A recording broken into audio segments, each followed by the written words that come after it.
Good evening, everyone, and welcome to this week's episode of The Career Climb, formerly known as Talks with Julia. On The Career Climb, we spark conversations with industry leaders, executives, and professionals and share perspectives on the career landscape, leadership, and workplace culture. And tonight, we definitely have a leadership expert with us in the house tonight, Enrique Gonzalez.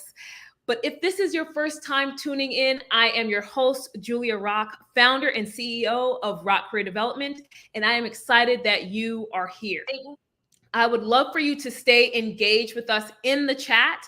So please let us know where you are watching us from, if there are parts of the conversation that are resonating with you, if there are any questions that you have, please feel free to share that with us. We want this to be an interactive conversation. And if you want more clarity on something that we've said, go ahead and highlight that for us. But we're going to go ahead and get going because I'm excited for you to meet Enrique. But before we get started and hop into tonight's conversation around leadership and the challenges that leaders face in the marketplace today, I want to share his bio with you so you know who I'm bringing in here. I'm bringing in a heavy hitter. So I want to make sure that you know who we're going to be talking to tonight. So Enrique is the CEO of Triad Leadership Solutions, LLC, and has served as an executive, veteran and advocate, board member, nonprofit administrator, speaker, mentor, coach, and avid volunteer. Over the past 20 years, Enrique has held numerous executive, advisor, and senior positions while serving in the United States Navy and civilian sector.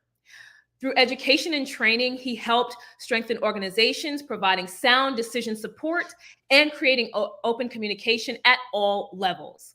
Enrique also helped formulate and implement policies concerning morale, welfare, job satisfaction, discipline, and training of personnel. Enrique was named on the power list of the top 200, so he was number 76, of the thought leaders to follow in 2021 by People Hum, and a nominee of the top 30 global gurus list for 2021 by Global Gurus for his work in the leadership development arena. He is a sought-after John Maxwell certified coach, trainer, and speaker, and is an avid mentor in 3 national and international organizations. His impactful delivery of leadership truths leaves the listener with renewed hope and energized to regain their position in leadership and make an impact in their sphere of influence. So welcome, Enrique. You are definitely the person for tonight's conversation about leadership challenges. How you doing? I'm doing good, Julia. Thank you for having me and reading that because I tell you, every time I hear it, I'm like, man, that's a lot. But thank you for having me. It is a joy to be with you tonight. And for all those listening or viewing us tonight, I hope you get a lot from the conversation. And we were just talking before we went live that it's been about 4 years since we connected. Oh, yeah. Man, yeah, and I think you had me on the podcast about a year or so ago. So still, Right. again, thank you for that opportunity. You have been one of my favorite people to follow on LinkedIn thus far. Just all the gems and knowledge that you share when it comes to leadership. So when I decided to put this on the calendar, I was like, who am I going to get for this conversation? Enrique is the person. So let's go ahead and actually hop into tonight's discussion. Let's not keep the people waiting. So I first wanted to, before we got into the questions, I wanted you to share a little bit more about your specific background in leadership and a little bit more about your journey. Yeah, so thank you for that. Now, my journey began with the Navy, and I had some junior ROTC background. I thought I knew enough about the military to go ahead and get in there. And I joined the Navy, served 26 years in the meteorology and oceanography community. So I'm a forecaster, weather forecaster. But through that whole 26 years, you will get your versions of good and bad, great and poor in terms of leadership. And so through those years, I got my share of either of those, but I really learned from the poor leaders because it was evident that you could still be successful in a career and still suck at your job as a leader, right? So That's right. it's one of those things that you just can't, get your head around it. But I chose to focus on those things because they really hurt. Those times under poor leadership really hurt. So I decided, hey, when I retire, I'm going to address some of these things through establishing my own entity. I did some corporate work that solidified the reason why I was doing what I was doing, and then 4 years ago, almost five now, I decided to go ahead and create Triad Leadership Solutions as an entity and address some of these challenges for CEOs, executives, and leaders that are looking to improve their leadership. And I love the fact that you mentioned that you learned a great deal from poor leadership. So it wasn't that you became kind of disengaged or disenchanted with leadership altogether because of that. You use that as fuel or motivation to say, hey, I'm seeing what's going wrong. How do I fix this? How do we change this so that people don't have to go through those same experiences? So I love that.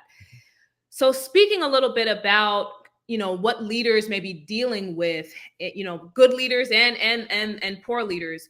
When you look at the landscape today, what do you think are some of the biggest challenges that leaders are facing? Because many employees may just think, hey, we're having it tough. But for the leaders, they've got their own set of challenges. So what are the biggest ones from your perspective? Yeah, one of the biggest ones is that they can't be themselves. Mm, There's a huge pressure from corporate to be this type of person, and I'll give you a personal example. I was hired post service into a leadership role. They thought one way about the leadership that I was bringing from the military. They thought it was going to be Sergeant Slaughter coming in here, making people straight, push ups and all this other thing. And what they got was a seasoned leader that knew better. Right. And mhm. so when I got into the position, I was the leader that had been refined through all those learnings that I mentioned earlier through the course of 26 years. And so I started my leadership role in that company, and I was pulled aside and questioned as to why I wasn't this type of leader.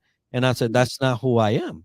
And so, needless to say, the journey with that corporation was short because they hired a strong leader with great knowledge on leadership and how to execute that.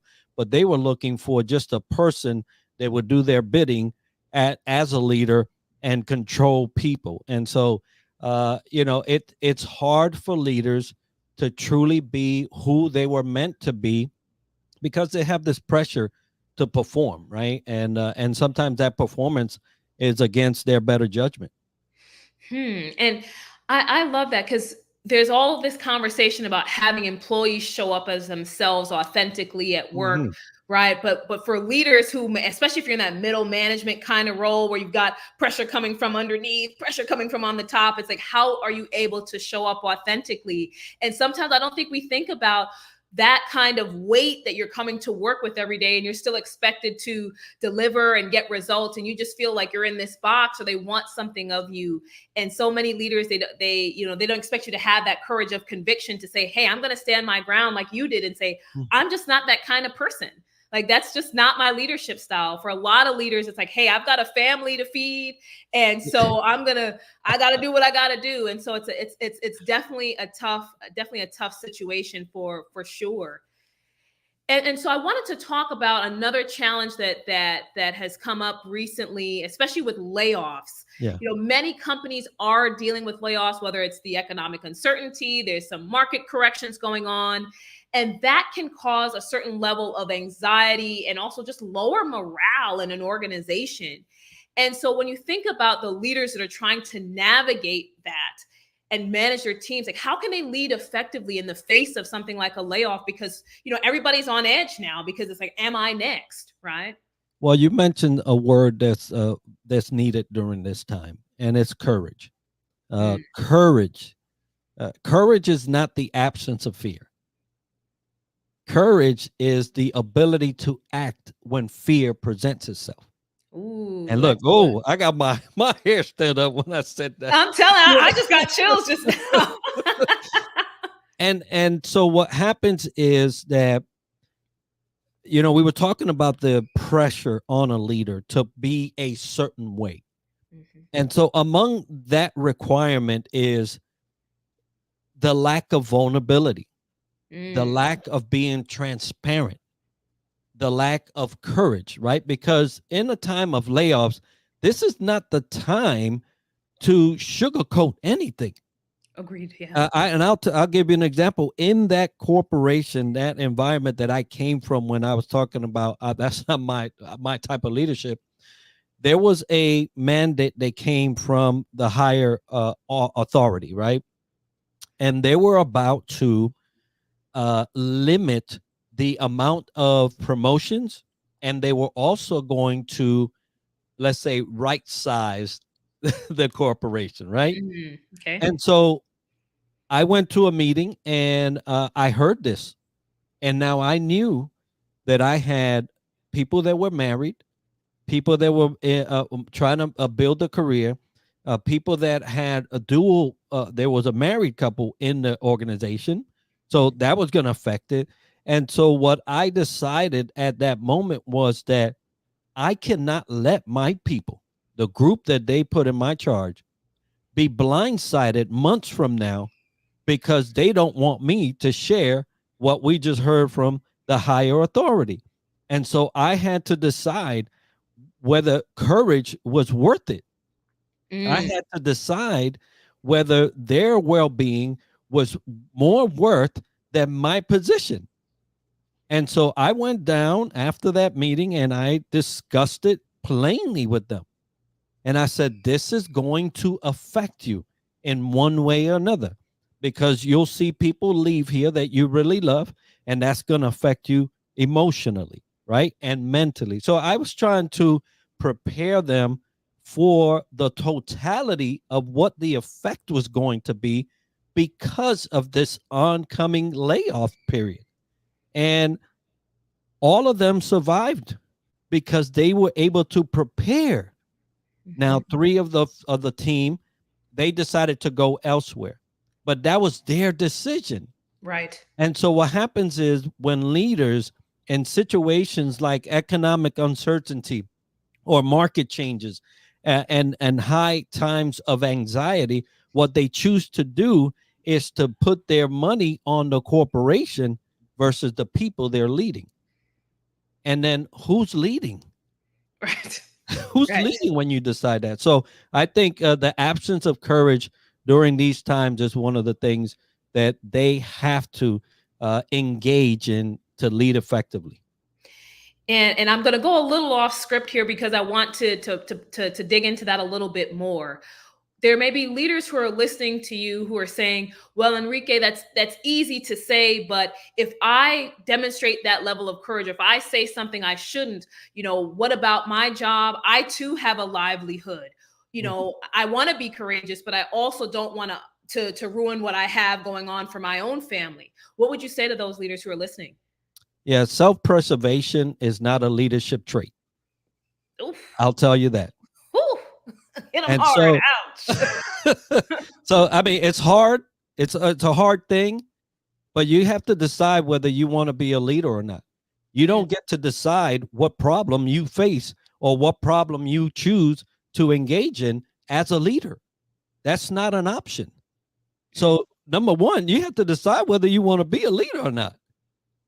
And if you do, then there are ways that you could tactfully, right? You can be a tactician at these moments.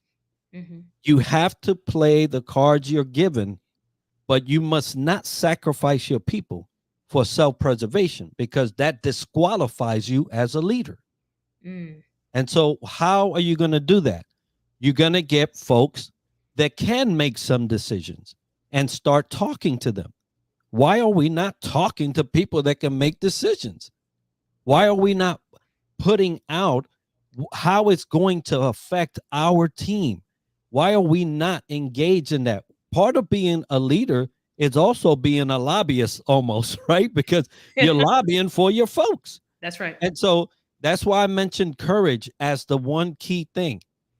You have to decide now if you're going to go the self-preservation route, believe me, your people will know and others will know because they're going to talk about it.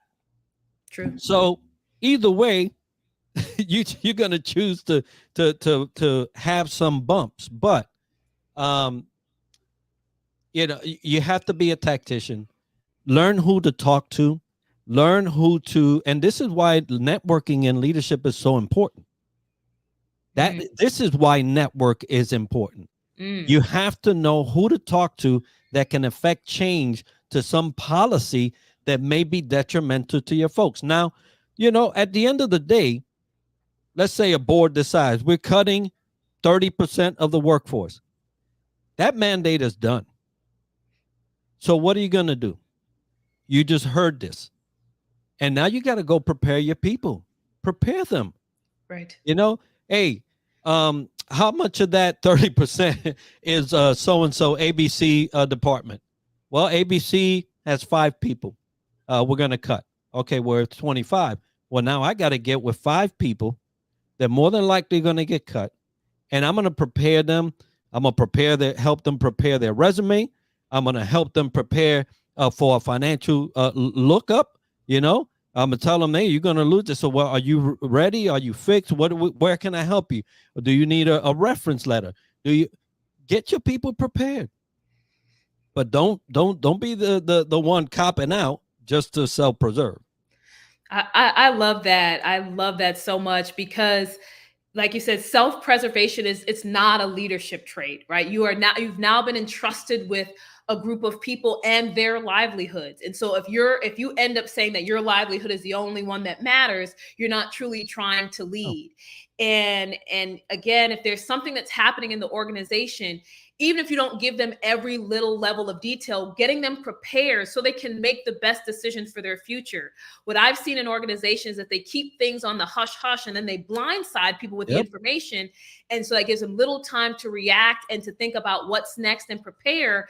And they just get left behind. And so I love the fact that it's like, hey, prepare your people, talk to as many people as you can so that you can make sure that you just don't leave your people out in the cold. And so another issue I want to talk about, a challenge, is around company culture. We've heard a lot about company culture in kind of, I would say, recent years, especially coming out of the pandemic. And for a lot of employees now, it's just not enough to go to work and get a paycheck. People want to come into a workplace where they feel valued, where they feel supported. Like we just talked about, that they have a level of trust with their leader, or that their leader's being open and honest with them. They don't feel like a number. So can you speak a little bit to the role of leaders in creating those kind of strong, welcoming cultures? Yeah. So culture is something that is sought out, but I want to caveat this conversation with a paycheck is what corporate America pays you to forget your dreams. That's what it is. Ooh. So you giving us bars all this whole conversation, Enrique. We get nothing but bars. So and I bring that up because when you decide to be an employee, you are switching or turning in your time for a paycheck. Mm-hmm. In reality, that is about all that is. Anything extra is a very thoughtful corporation, and I love them, right? I love them.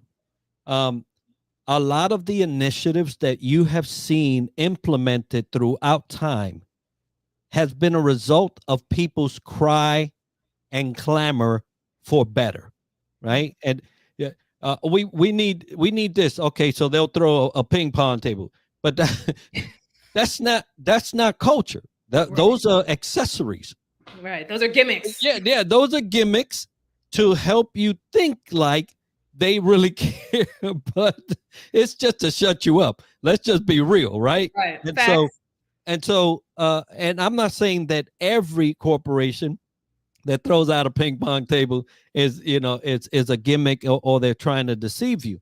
But for the most part, it's just an answer to your cry, Mm-hmm. right? But it's just like a bottle, right? Baby's crying. You don't go to investigate the different levels of things. You automatically grab a bottle, go over there, and boom, put the bottle in there. It's just an answer to the cry. So, having said that, culture is a collective thing, collective. And something that is allowed or not allowed is a decision based on someone's feeling of what they desire their corporation to be to be about. If it's not believed at the top, I don't care how many pizza parties, how many after the work little get-togethers you do, it will never be supported at the level that you need. Mm-hmm. These are just band-aids to a clamor for help. Now, culture is something that people are looking for, right? But they're looking for it beyond the paycheck. And if you're honest and on the business side, an organization is not responsible for that, Mm. because they're giving you what you said you would do, and they would do. And so how do we enact a place, or how do we create a place where we feel wanted, right? Well, you were wanted, you got hired. So you got hired. So but where you feel like you matter. Right. And this is where the leaders come in. Mm-hmm. It doesn't matter really if the corporation, the top office, believes it or not. Mm. You, as a leader, have to provide that to your people, because apart from your department, they don't care. The the admin, if admin has it, they don't care if engineering has it or not. We got it, right? And so every leader is responsible for creating something, a place where people feel valued and they are respected for the interchange beyond the paycheck. Mm-hmm. And if you are a leader and you can do that, it doesn't matter what everybody else is doing, because your team, your group will feel it. And what happens is that feeling is contagious. Right. Somebody else in another department was going to say, man, I not only see that group working like a well oiled machine, Right. they love it. What is up with that? Right. What are they doing? Yeah, I want to know. you know, and the reason why I say that is that I had a situation where that happened. There were other people from other groups that were wanting to join my group, and I was like, "That's not how this works."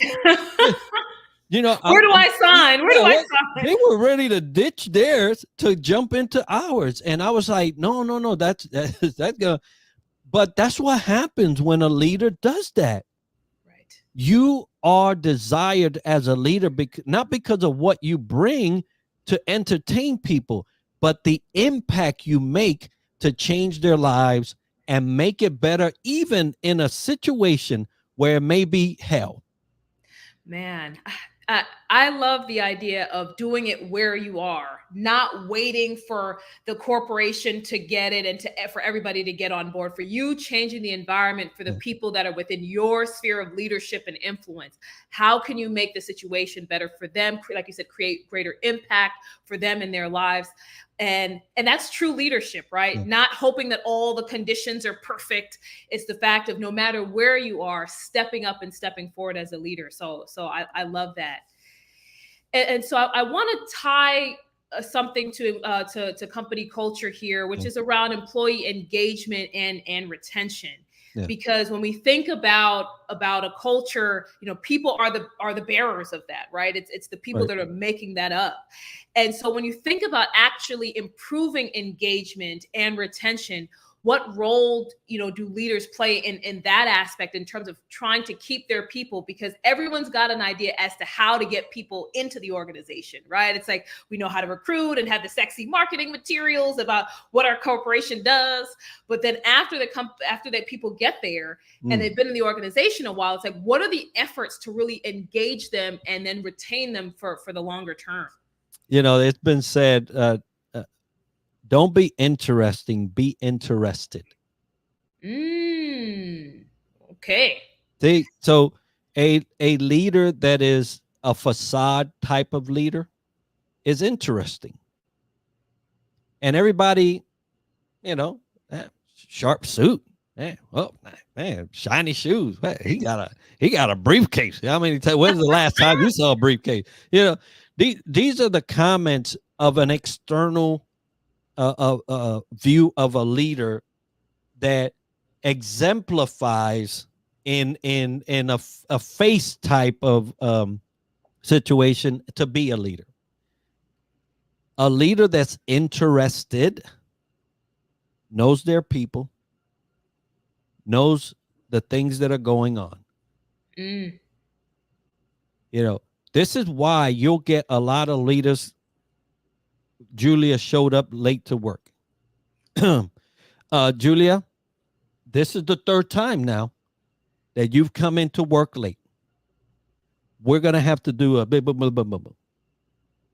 Not once in those 3 times has that leader said, hey, let's talk. What's going on? What's going on? Yes. What's going on? Because, this is the third time you've been late, but now I'm concerned. Right.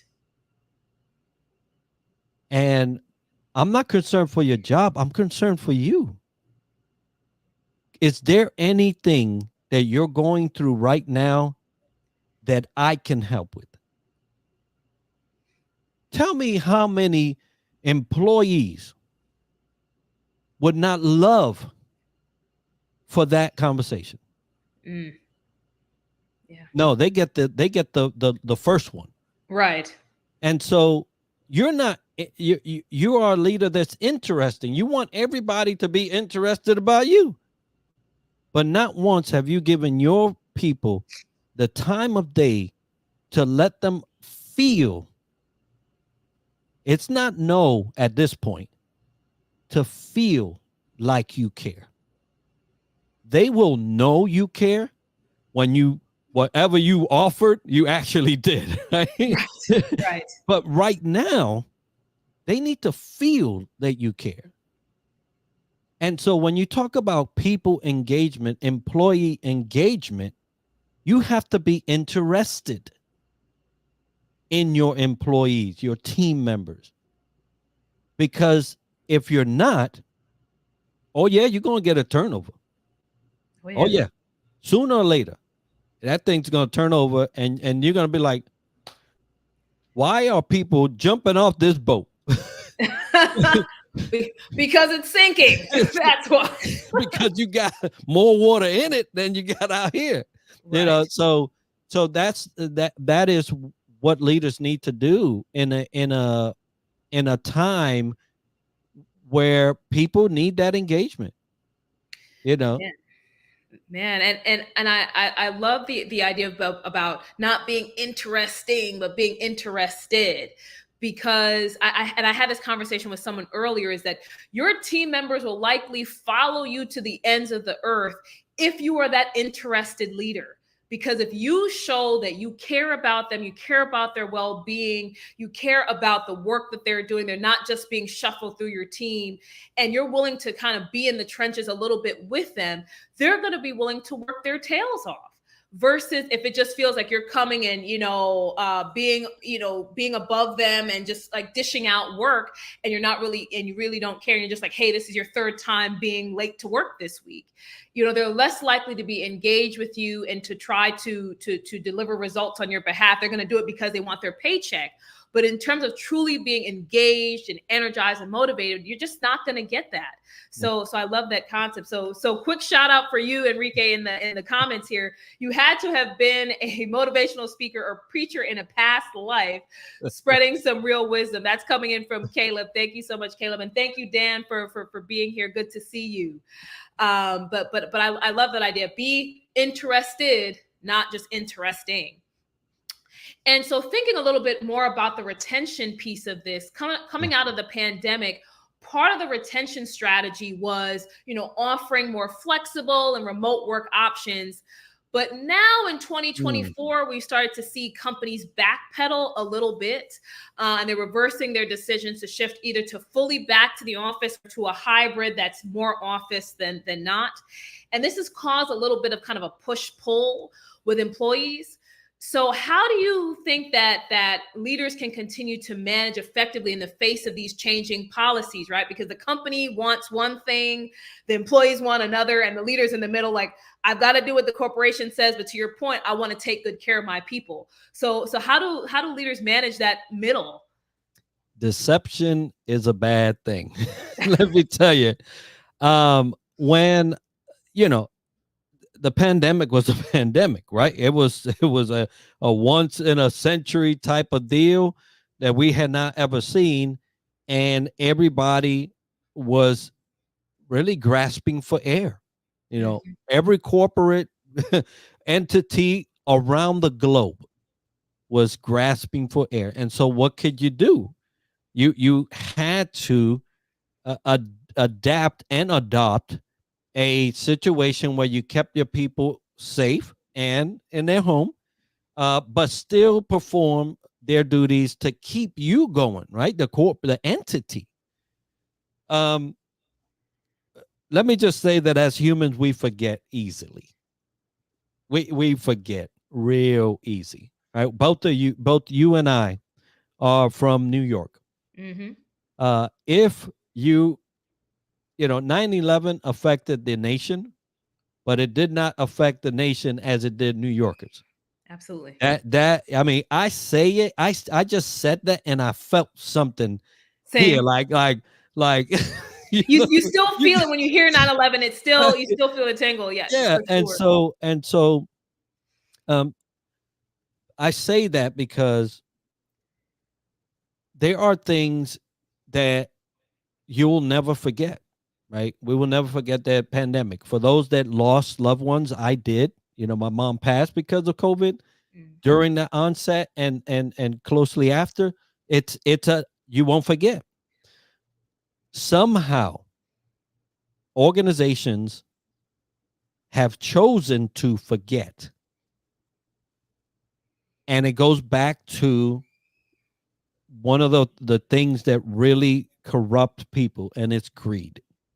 Greed is the only reason why corporations are asking people to go back to an office environment. They have forgotten that COVID is still a thing. Right? It still is. People are still catching it. And people are still dying. That's right. People are still dying. But you don't see no coverage because we forget. And so as a leader in a post-COVID, we'll say, entity-wide type of mandate, right? Because it's still there. You can't forget. You do not have the flexibility as a leader to forget. Because what happens when one coworker gets sick? Guess what? We're mandated to another coworker is going to get sick. This may be the third, fourth, fifth time. Every time it gets worse, right? And so you just can't forget that there are needs that we got used to. And it's like putting the thing back in the bag and you're like, oh, nothing to see here. You can't do that. And Right. so what we have to do, and I mentioned this lobby type of position for leaders,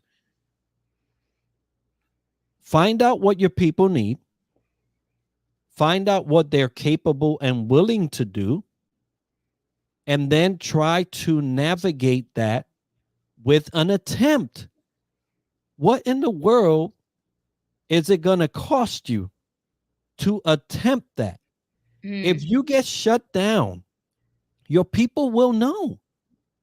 At that point, it's a corporation decision. But don't just say, I'm sorry, this is how it's going to go without an attempt. mm, Your people rely on you as a leader to be their voice upward. They can talk downward, but they can't talk upward. So be that voice. Find out what can be done and try your best to do it. If they shut you down, you've at least attempted to meet those expectations and needs. But don't pull it, don't just like you say, okay, I'm sorry, that can't be done. yeah, at least Yeah, make an effort. make an effort. And I think that that's the piece that sticks with me, is that part of being a leader is knowing that you may go after something and it may not work out, but you still have to have that courage that you talked about to at least try.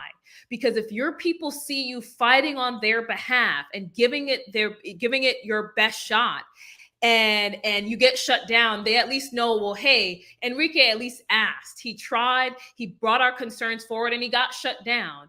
And they can make whatever decisions they want to make for At that themselves point. after that, but at least they know it wasn't because you just said, well, the company said this is the mandate, and so we're just living with it. That you at least made an effort as a leader to at least stand up for them, advocate on their behalf, and perhaps it didn't work out. And so I love that. We're coming to the last few questions. So if you're still watching, thank you so much for being here. We're talking about leadership challenges and how to lead effectively with Enrique Gonzalez. If you have questions, please drop them in the chat. Or if you have comments, we'd love to hear those as well. Please continue to engage with us. And so I wanted to shift a little bit to talk about Mental Health Awareness Month, given the fact that we're still in the month of May. And I want to ask your thoughts. There is a lot that is just weighing on employees now. Externally, it's inflation and economic uncertainty, whatever else is going on. And then there are things within the workplace. So how can leaders support their employees, just their mental health and well-being during this time? And then also kind of a secondary level to that, how can leaders kind of actually support their own mental health, because they've got their challenges, as we've talked about? Yeah, I great question, and appropriate for any time, right? Any time. My suggestion in this theme of a question is leaders need to take care of themselves first. Mm. Yeah, it's the whole airplane thing, right? Masks come down, everybody's on there. It's potentially gonna crash, but they say put yours on first. Right. Put yours on first. And so in the mental health, especially in a workplace, in that theme, you have to ensure that your mental health is as healthy as it can be. Right? There's going to be pressures from all kinds of things. You, as a leader, you're going to get them from down and you're going to get them from up. So you're right in the middle. But so how do you do that? Get an app. Get an app. There's an app that allows you, some time, some quiet time, some get a hobby. I love the garden, right? Okay. That's something that I do. How many gardens are there at work, Enrique? Not that many. Not that many. But there are sidewalks. Go take a walk. Mm. I used to go, we had a 5 or 6 layer parking building, right? I used to walk all the way up and all the way down. It was just me in the middle of the parking lot going all the way up, going down. But that gave me enough time to think clearly. Mm. And then when I returned into the office, it was during my break. So I returned to my office. I was good to go. And so little things like that are beneficial. And you have to think outside the box for yourself, right? Right. So what are those things for you? What can you do during your break? What can you do? I used to hold meetings never in the office. Mm. My meetings were all walking meetings. Wow. Well, Okay. I wanted a healthy group and I wanted to be healthy. And plus, when you get outside the confines of your organization, things come up. Things are a little bit You more free flowing. feel free. Can I speak freely? Yes, you can. Right. And so I used a combination of those things to incorporate health, incorporate wellness in the mind, mental health, and also activity. We got to talk about this. We got to talk about that. Sometimes we will grab a coffee on the way back. Um, do all corporation allow that? Hey, you're a leader. You're a leader. I mean, all I did was say, "Hey, this is how I operate. This is how I do my business because this, and that." And they were like, "That's great. Yeah. We want that." Okay, Mhm. and I did it. Right. So maintain yours. Seek help.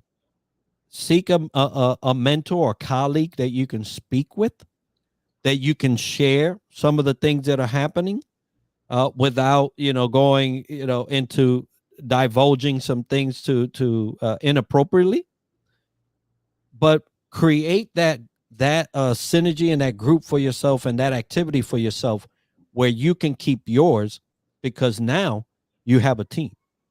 That's And right. if you have to do that for yourself, what does your team have to do? Share it with them. Hey, this is what I do for to maintain my mental health in this, because we're in it together. I get paid a little more. I may be in a position here, but we're all human and we're all in this together. And that's why I mentioned earlier vulnerability, right? Vulnerability is one of those things that leaders have to have handy, because this is one of those times you have to exercise that. Be vulnerable. Hey, look, I'm going through it just like you, but this is what I do. You Mhm. may want to try it, or hey, you want to join me? Mm. and Love it. and you go on your park and walk together, right? And Going to the so, parking garage, up yeah, and down. yeah. So it's important to do it first, but also share. Be vulnerable. People know that you're human. You just can't be acting like a robot. And I love the idea behind vulnerability. I have that in one of my talks that I give, is that part of building that trust and relationship with your employees starts with that vulnerability piece, so they see that you're a human being, that you actually have feelings. You're not just talking about the company line or the party line, right? That you're actually saying, hey, I'm struggling with something, or I'm not a fan of this decision either. Whatever you need to share with them, so they can actually relate to you. Because then if they're able to relate to you, then if you're sharing things about, hey, this is what I do for my mental health, they're much more likely to listen and say, well, maybe I will go on that walk with Enrique in the parking garage, or maybe I will try out that therapist or that professional counseling service, or whatever it is that someone might need, because you've actually opened the door for them to really connect with you because you've been vulnerable. So I love that. And so we're coming up on the last couple of questions here. Uh, Another challenge for leaders is managing different generations, particularly millennials and now more so Gen Z. So, what are your thoughts on how leaders can successfully lead their teams and build rapport with employees across different generations? Yeah. So I hear a lot of, or I'm asked frequently about this here, and I'm going to kind of summarize. Um, every generation past yours, not the one that passed you, but the one that you passed. Right? So if you're a millennial, we're talking about. So if you're a Gen Z, talk about millennial, and then now there's another thing. I don't know what it is. I The just Gen know that Alpha, which is after the Gen Z I know. ones. Yeah. Yeah, Gen Z. Then hey, look, name it whatever. You put a name on it. We are human. Mm. We are human. And the thing is that any generation that comes up behind us is a result of our decisions. They are, because we allowed it. So whether you want to own up to it or not, I'm sorry. They are a result of what has been allowed. Mm-hmm. And so we cannot complain, because whether you were a participant or you omitted your participation, you still participated. And so, whether you spoke up or not. And so what we have to do is start treating each other as human beings. Nobody, I don't know anybody on the face of this earth that likes to be told what to do. Right. I don't know anybody that has said, "Oh, I just love it when people tell me what to do, when to do it, and how to do it." I am plumb happy, right? I have never heard nobody say that. So Right. what makes you think that anybody that comes to you as a leader will love for you to just be mandating things? Nobody. So, this generation difference is just nothing but selfishness. Mm. It's selfishness. You want to keep a hold of a way of being and a way of doing that is outdated. Mm. Why you think they call them old people, right? My son was like, "Hey, Dad, you're getting older." I know. But my mind better not be in an old fixed state where I can no longer have some type of rapport or relationship with my son, because he is the most important thing I have. Mm. Yeah, the way we did it seemed right, but it's not right now. Facts. Yeah. Yeah. So, older people are just fixated to hold on to things that they believe served them, and they did during their time. Yes. And so treat people like humans and stop being fixed, Mm. because that's really where the problem is. I love that. Yeah, whatever worked for you, it was right at the time. At that time, at this time, something else is required, and you have to be willing to be adaptable, be willing to shift. And like you said, no one wants to be told what to do, because part of the comments about they say about Gen Z is that they want to do their own thing and they're not listening. But it's like, but nobody ever wanted to be told what to do. It's not just a Gen Z thing.